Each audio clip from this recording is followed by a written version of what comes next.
Today on Biblical Higher Ed Talk, I sit down with Kevin Ingram, president of Manhattan Christian College, to talk about his experiences as a chaplain of the Kansas State University football team, a college president leading by example.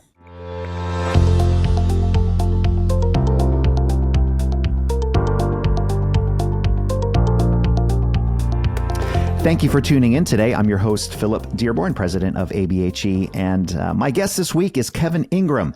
Kevin is the president of Manhattan Christian College.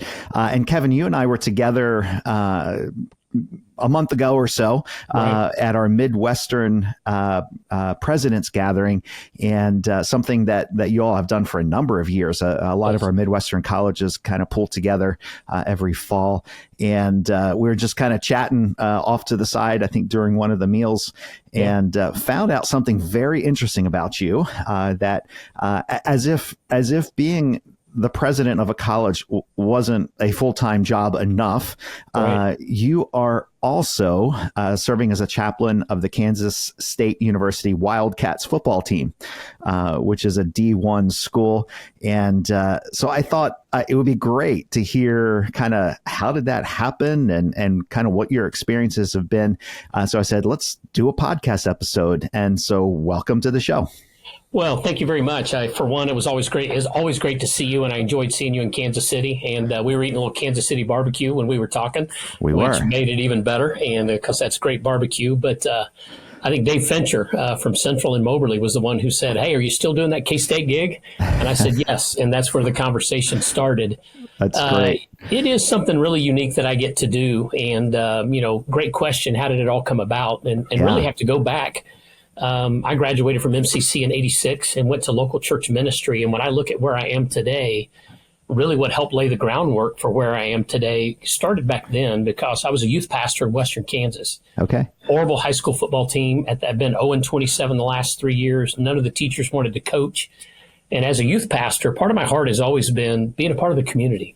And I'd go to practice, and the first practice I went to, the coach thought I was scouting the team. So he came over and said, "Who are you? Where are you from?" And I said, "Well, I'm actually the new youth pastor in town." And so I just came to watch my kids.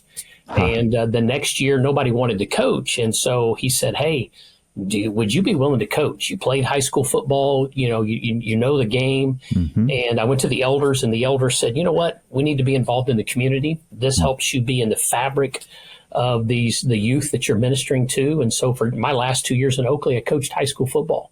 Wow. And so was really kind of ingrained in that whole program. I did all the prayers before and after games and was really a unique involvement. And then did you ever play football? Yes, sir. I did. I grew up in Alabama. So instead, Alabama, instead of a pacifier when you're a young little boy, they give you a mouthpiece, So evidently that's the case. Yeah. Yeah. So I got my first football uniform when I was 3 years old. I got it for Christmas. That? And so it's been always a part of my family. And then when I left Oakley, a negative of mine, a con was I didn't get to coach football anymore. And a positive of my wife was you don't have to coach football anymore because we had two young children. Sure. I was running nonstop. We moved to Great Bend. And after about 4 or 5 years there, just being involved in the community, and met one of the guys in the community who actually played for the LA Dodgers. And our kids were in school together. And he was a part of connecting at Barton County Community College's baseball program. And just gave me the opportunity. And the coach, just going through the struggles of coaching, I started doing chapels for the baseball team, my last 5 years there. And my church even allowed me, our service was at 10, but baseball chapel had to be at 10. So I would go do chapel for 20 minutes, which was right next to the church. And then I would leave and come in halfway through church and preach.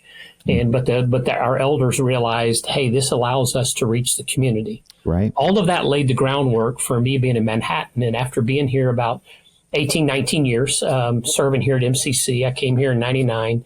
I had met the guy who'd been chaplain for the football team, just developed a friendship, strong believer. And through our relationship, he said, "Hey, teams come in every now and then, and they don't have a chaplain, but they want a chapel. Will you be able to do that?" And I said, "I'd love to." So I did chapel for UAB one time over in Topeka. They were over to play KU. I drove over. I did chapel for TCU's baseball program. I did chapel for Texas Tech years ago. And then when Jeff's kids started hitting high school and teenage years and getting really busy, he said, I don't have time to do it anymore. Will you do a few of them? And Coach Snyder, who is in the Football Hall of Fame, his last 2 games, I actually got to do the chapel for because Jeff couldn't do it. And he said, if the first one goes well, they may invite you to travel to Iowa State. And it must have gone well because I went to Iowa State. And then Coach Snyder retired and Coach Kleiman came in. And we went and met with him. And Coach Kleiman said, yeah, we do this. That's a big part of it. And so because of that, Jeff stepped away and I stepped in that transition. So for the last 7 years, I've been able to be chaplain for the team. And that's really how it started. But the groundwork is being able to be in a part of the community. And I think my parents always illustrated that as well. So it's just very natural for my own life to be able to do that. And that's so cool. It's a great pattern that was instilled with you as a child and then, in ministry and engaging the community. How familiar are you? We hear about chaplains and we see chaplains in various professional contexts. We see it in athletics. We see it in chapels or in churches. I'm sorry, in hospitals, probably churches too. I don't know. But we see them, in corporate sector. What's your take as you're into this chaplain world? What are you seeing as far as trends? Is it holding steady, or are organizations bringing more and more chaplains in? What are you seeing? Well, from what I can tell, and it's kind of like when you buy a red car, you never notice a red Chevrolet until you buy a red Chevrolet, and then you see them all over the place. And I think since I've been doing this, I've heard of more and more organizations that are taking advantage of using chaplains. And I think many of them are volunteer, that it just happens naturally, just like mine is. But I wish I had a network, and I need to figure that out, but don't have time because I have a paying job, is what I tell the football team. I got to pay my bills. That I'm sure teams have chaplains. And I've heard of, guys that I've met who've been at K-State and have gone to other programs to coach. They talk about their chaplains. So I think it's much more prevalent than I knew it was. I think it is growing when you see some of the kind of the revival movements that are going on, even like Ohio State last year, had a very strong spiritual focus. And I knew the quarterback, Will Howard, was here at K-State. So I really had a great relationship with him before he went to Ohio State and, led him to a national title. And so was able to talk to him about what goes on at Ohio State. And he's told me about it. So I think it's more prevalent, so I think it's hopefully a growing thing. It is. And we have a number of our schools offer academic programming around chaplaincy. And there's an organization too that works, that's a partner with ABHE that does work in certifying chaplains as well. So such an important thing to do. I'll tell one story of my chaplain experience. Okay. You're in Kansas City, so it's an extra blessing to you that I'm even having you on the show, because I'm a diehard Philadelphia everything fan. Okay. So I can just say that the Eagles are the defending Super Bowl champions. Let's just put it that way. But I love your quarterback. So okay, good. That's good. But we my one chapel experience, I had worked before. The director of Christian service was the chaplain for the Reading Phillies, just west of Philadelphia. And so every summer he would do the chapel services. He went away on vacation, asked if I would be willing to do a chapel service. And so that's my one experience that I've done. And it's such a bizarre, like you just walk in and you walk to the visiting locker room, you walk to the home locker room, and hey, I'm the chaplain, and we're going to have chapel for 20 minutes. And John Kruk actually was playing for the Phillies and was on a injury rehab assignment in Reading. And so I walked into the training room. He's getting taped up, and there's John Kruk, and I'm a diehard Phillies fan. I was like, "Hey, I'm the chaplain. We're gonna have chapel over there." And he shared a couple of choice words that I won't repeat on this podcast. I hear those choice words as well. Yes, I'm sure you do. I'm sure you do. But it was such an amazing experience because you pull into this group and they're people. Players are people just like everybody else. 100%. And they in fact, in a lot of contexts, it's actually because of the celebrity side of things, they're very guarded, Yes. and they need those opportunities to connect.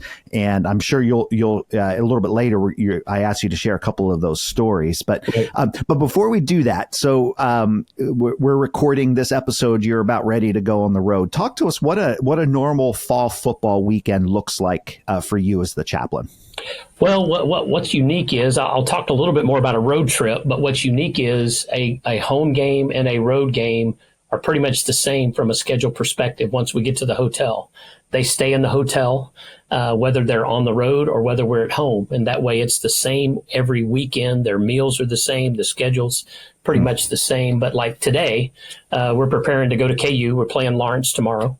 And so I have chapel at 2:15. And at 2:15, it will be in the facility. And that's something new we've done this year. And Coach Kleiman asked for it to be done this way because the previous 6 years, it was always in the hotel that we'd leave, we'd travel, they'd go through all their schedule, their nighttime meal, their nighttime stretching and rituals, their team and their offensive meetings, defensive meetings, and then we'd have chapel after the captain's meeting at night. But this year, he said, Kevin, we only travel between 70 and 75 players, and we've got 40 to 45 other players that I think need to hear messages like this. Wow. And so we've started doing chapel before we ever leave for the trip. So, like today, I've got my schedule printed off for the road trip, and you can see all the details that come up. And I'm just, at 2:15, we'll have chapel in the team theater. And what it also provides is the opportunity that the staff come. And so I'll have 30 minutes, and there'll probably be 50, anywhere from 40 to 60 players, depending on if they're getting treatment downstairs or have a class they've got to go to, but also between 20 to 40 staff come. And so I'll have 30 minutes. I start it off. We do 30 minutes. I pray. They head out because they got to stay on schedule. But then when we load up on the bus, I still get to go on the trip regardless. But like if it's a road trip, we meet at the airport, and it's kind of cool because we fly charter, and we go through, we get on the charter plane. There's food everywhere. There's food on the plane, a bag of food. There's 3 drinks in the seat back. We fly.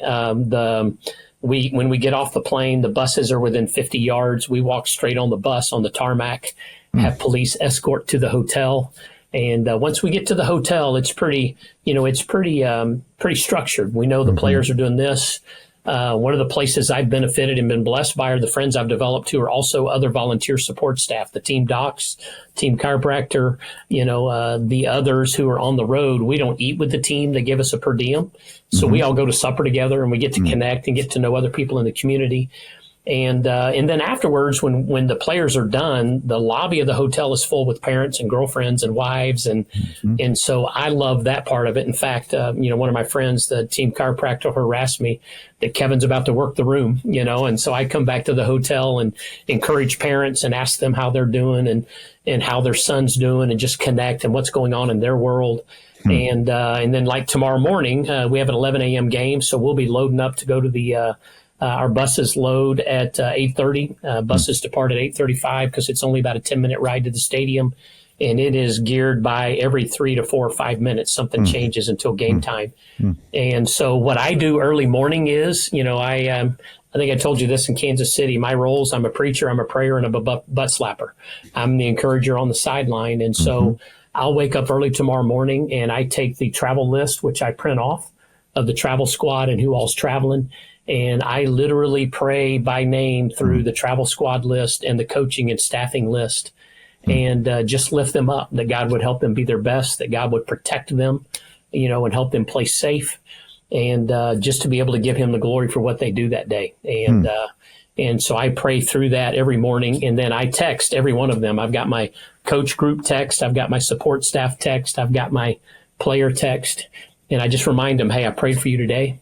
And just ask God to help you be your best, and let's go get it done. And that's so great. That's great. And then once the game's over, the game's over, and we try to leave on a road trip. They try to leave within an hour of game ending, and there's meal waiting for us. We pick up a meal. We get on the buses. We eat on the way to the plane, and then we are on the tarmac, 40 yards right on the plane, and we take off. And so like a few weeks ago, we were at Baylor. Game was at 11 a.m. At 6 o'clock that night, I'm pulling back in my driveway here in Manhattan, Kansas, because it is that much of a machine, and everything's that staggered. And so it's a privilege where I get to represent Christ on the road.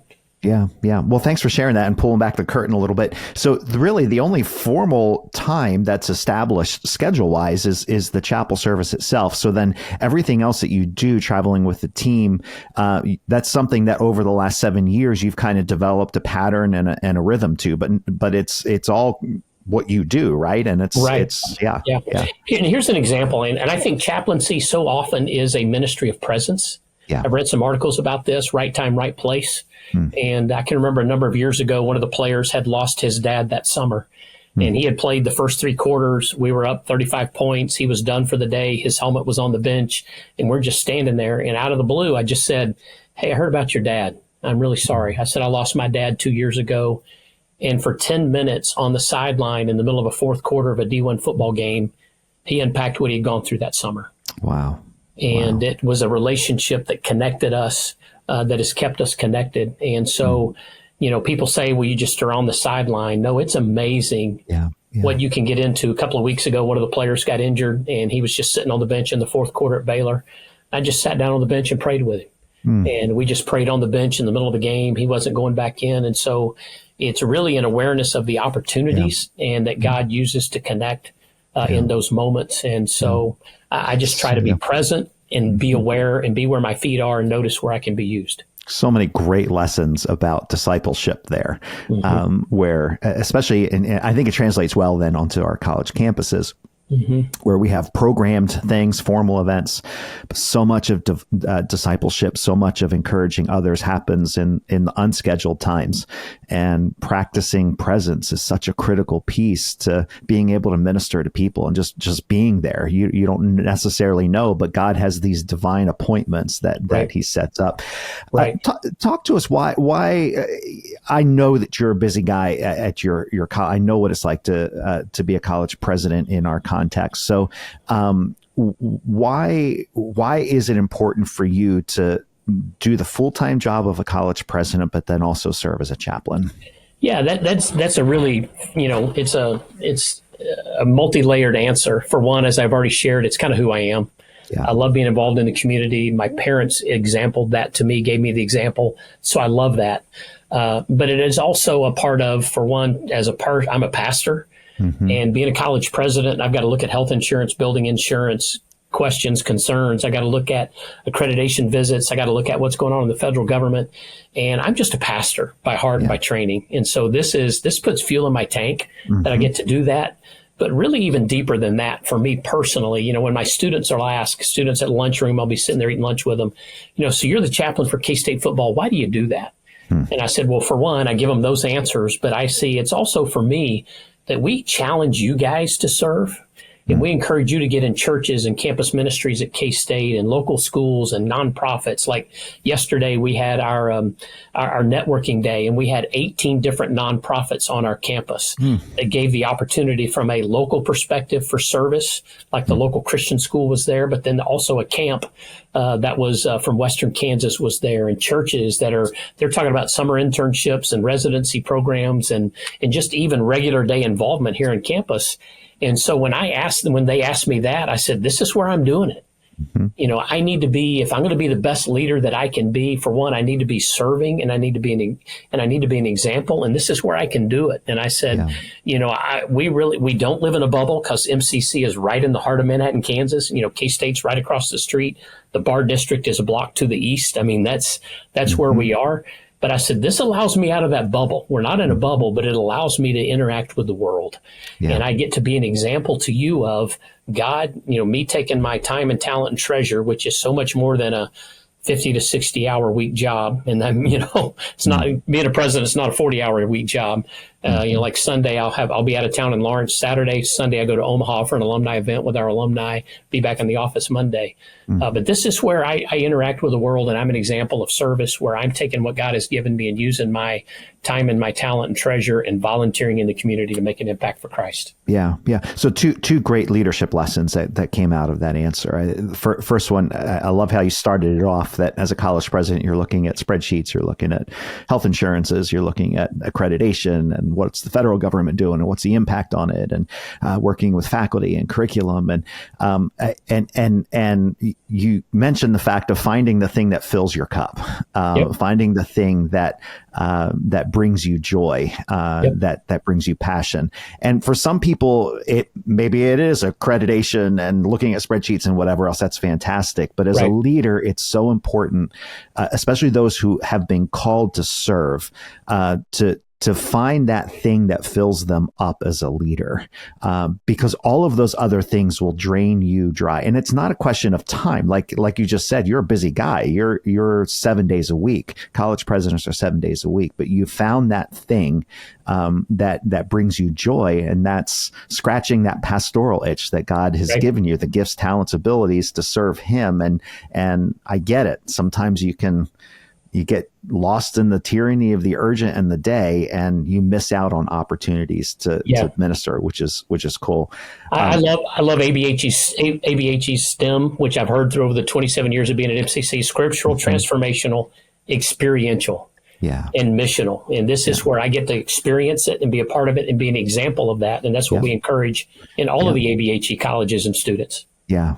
Love it. And that was going to be the second thing that the lesson that from your answer is, be a model, to the students. And it's amazing to me, this generation, they're looking for those models. They're observing, they're watching what other leaders are doing. And is it just all talk, or is there actually substance there that I can observe through behavior? Right. So tell us a story or two of some of the more significant moments that you've had as a chaplain for K-State. Yeah. For one, just being able to talk with that young man on the sideline and help him work through the loss of his dad. Those are, to me, irreplaceable moments that I just, even in 10 minutes, how powerful that would be. But I've been able to baptize a few players, and just guys come to me and say, hey, you know what? Because we do a Bible study in the off season on Monday night from 7 to about 7:45. They've been there all day. They get there at 6:30 in the morning to work out. They only leave to go to class. They come back. So they have 12 to 15 hour days year round. And so Bible study on Monday nights in the off season. And in those, we just dig into the word, and I encourage them, to walk with Christ. And so I've been able to baptize a few players. I've been able to do a few of the weddings of players, and even a few of the coaches' weddings. And those are special moments, to be able to be a part of the significant moments of their lives. And, like I told the story this morning, a few years ago, one of the players got married on a bye weekend. And we did not know what his schedule was going to be on Saturday until Friday night. When he got the schedule, what was he going to be required of that weekend? So he texted me like at about 5 o'clock on Friday night and said, hey, Kev, can we do it at 4 tomorrow? I'm like, hey, I blocked out the day. So we did his wedding at 4 o'clock on a Saturday afternoon. And so to be able to be with those players, and really probably one of the most significant ones, a few years ago, there was a very significant event that happened within the team and with the player. And coach called me and said, hey, will you come be a part of that? And I went and was a part of it and wanted to make sure that we were there. And this is when I knew how much room I had to be a chaplain. I didn't know if I was going to talk or anything, but I just felt led to talk. And I just said from the back of the team theater, hey, coach, do you mind if I say a few words? And he said, please come on down. And just to be able to be there in those significant moments of a significant event with a player from a health perspective, a coach leaving, taking another job, and that really impacts players because they'll often come to be with a coach, and to be able to go up and speak into them about the bigger picture of life, that, hey, college football, even if you go to the next level, you're probably going to play 2.5 to 3 years, and you're going to be done. So what are you going to be doing 20 and 30 years from now? And I love the opportunity to share that bigger picture of, hey, I want you to be like this year we're looking at Gideon. We're just studying Gideon in chapel, and he was a mighty warrior. And I said, I want you to be a mighty warrior on the field, but more importantly, 20 years from now, I want you to be a mighty husband and a mighty dad and a mighty impact maker in this world. And that's just special for me. Yeah. I'm sure that because of the types of conversations that you have, a lot of the players and coaches are needing to have somebody that they can trust, right? That isn't gonna, use the opportunity as a platform for themselves, right? Because I would think chaplains for major league teams, or even with a D1 school, there's a fame element to it, that you're having to maintain quite a high level of trust with those around you. Yeah, and what's interesting in the last 18 to 24 months with NIL and revenue share and roster limits in the transfer portal, it has become a much more stressful environment, Oh, I can't not only imagine. for the players, but especially for the coaches and the staff. And that's been something that's increased as I've been around a little bit more, is being able to have not only those conversations with the players, but also the staff. And I just love being a listening ear. Yeah. And as you well know, as a leader, leaders get shot at and leaders take shots. And to be able to have someone as a college president who gets shot at by all the different constituency groups, I can sit and talk to a coach, and when they talk about the pressure of that, I can say, you know what, I know exactly what you're going through. Yeah. Yeah. And that's been something that's really expanded over the last 7 years, is not only with the players but also with the staff. Yeah. That's great. So what you shared with me when we were together, some of the doors that have opened up as a result of this platform. Talk to us about a couple of those. Well, MCC since, the late 60s has had a dual degree relationship with Kansas State University. And I've been in the role of president. I'm in my 20th year. And so I'm literally on my fourth K-State president. And so we are always, I think it's the second or third, if not fourth provost. We're always in, how do we reconnect with this new leadership? And how do we get the opportunity to have a platform to have that discussion? I've got it. Because on every road trip on the plane is either one of the executive vice presidents of Kansas State University or the president and his wife. And so I've now got very personal relationships, and they not only see me caring about MCC and K-State's academic side of it, but I'm investing in K-State. And so it's really been cool for them to see that, hey, MCC is here, and all of us at MCC are here about a deeper relationship. And I think that's been something that's been a blessing. But, community visibility has been great, but I look now at the connections. I've got friends who play for the Cowboys and friends who play for the Rams. I've got friends who play for the Detroit Lions. I've got an Indianapolis Colts, and it's just kind of fun to have relationships. Guys who coach at Texas A&M, guys who coach at USC, and I keep in touch with them. I pray for them regularly, and so just part of the blessing. When you're a people person, I get to expand my people circle, and next summer even get to do the wedding of a starter in the NFL. So I'm excited about that. It's going to be cool. Which shows the amazing connection that you've been able to make. That it is truly relational. That this isn't just something that you do on the side and great. It's a lot of fun and involves football, but these are people and relationships that you've maintained those. Yep. And even after their stint in college or even in the NFL, that they're still connecting in with you. Yep. So, and they've been able to have a few donor connections who have been at games, who are donors to MCC. Like when I went to Baylor, we were in Waco Friday night, went to supper with a donor who's an alum of MCC, had an incredible visit. He's in this professorship at Baylor. We had a great conversation. I utilized this trip to connect with a donor, and we had a 3-hour conversation on Friday night, right by the hotel. Now there's the college president coming out. That's right. I'm going to take advantage. That's right. whenever I'm traveling somewhere and I'm headed to Indianapolis in a couple of weeks for one meeting, and then it suddenly becomes, okay, now who else can I meet with while I'm there? Right. So I take advantage of the free flight on a charter plane to do that. There you go. You don't charge it back to the college. So that's fantastic. No. So Kevin, this has been a fabulous conversation. Really appreciate what you're doing. We have 2 minutes left, literally 2 minutes left. So you're a seasoned leader. You've been at the institution serving for a number of years. A lot of our listeners are younger in their leadership careers. What's a parting word of advice from your perspective? One of my greatest lessons I think I've learned in the last 27 years is to be comfortable in my own skin. We can too often try to lead the way other people want us to lead. But God made us in a unique way with unique gifts to lead the way that he wants us to lead. And I think I've learned through, and that's been through pain, that's been through challenge, that's been through an employee survey we did 13 years ago, where some of the comments that people made of that, Kevin's too pastoral. He won't ever be able to make a hard decision. And I wrestled with that for months. And what I came out of that with was asking myself, why am I pastoral? I'm not pastoral because I decided to be that way. I'm that way because God made me to be that way. And I need to lead through who God made me to be with the time and the talent and the treasure he gave me.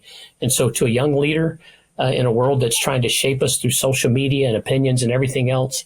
Be who God made you to be. In Psalm 139, when he knit you together in your mother's womb, be your best in the way that God made you to be, and use that to the best of your ability. Wow. Powerful. That's a mic drop lesson for sure. Be comfortable in your own skin the way God created you to be. So again, Kevin, thank you. Really appreciate your time, and really appreciate you sharing your wisdom and experiences with us today. Complete privilege and honor to be to even see you whenever I do, but in this format as well. Thank you so much. And I pray for ABHE often in your leadership, and pray that God continues to bless us to impact this world for Christ. Thank you so much. And if you want to learn a little bit more about Kevin and his work at Manhattan Christian College, we've put a link to the institution in our show description, as well as information about Kansas State and his work there. So until next time, stay kingdom focused. The Biblical Higher Ed Talk podcast is proud to be a part of the Higher Ed Marketer Podcast Network. Discover even more conversations, resources, and tools to help you grow your institution at thehigheredmarketer.com, your go-to community for all things higher ed marketing and leadership.